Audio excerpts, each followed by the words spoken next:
libre, you know. It's an honor to be part of a Hoopstyle family po. Ako nga po pala si Ashley L. Relente, taga San Francisco po, Zone 5. Siyempre po, masaya nung nalaman ko po na may libreng camp. Hard work lang, tas discipline sa sarili, yun lang po, and respect din po.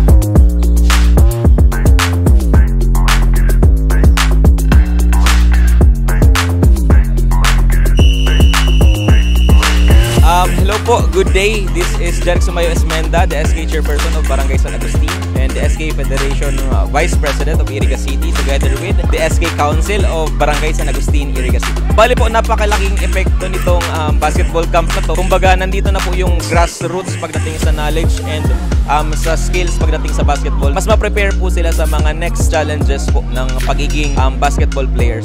Wag na wag po kayong matatakot na maging involved or activities, especially ng sangguniang kabataan. Yung pagiging mahiyain is maalis sa atin and mas ma-prepare tayo sa future ibang kabataan na makakasalamuhan natin sa mga ganitong events.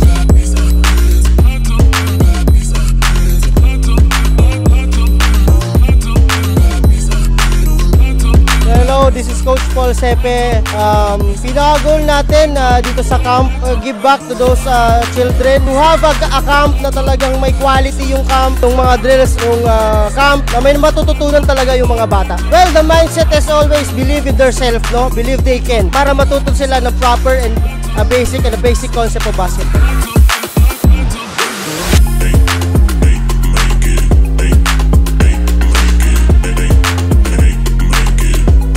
Napakasaya ko kasi kahit pa paano after more than 2 years na natigil tong free basketball camp ng Hoopstyle, unti-unti na ibabalik na namin with Coach Paul Sepe. So yun talaga yung pinakaunang gobyerno ng Hoopstyle. Hindi magkakaroon ng Hoopstyle sportswear kung wala tong komunidad na to. Possible magkakaroon pa rin ng wave 2 na sinasabi. Same pa din, libre pa din. Hoopstyle! Hoopstyle! Hoopstyle! Hoopstyle! Ball Lifestyle!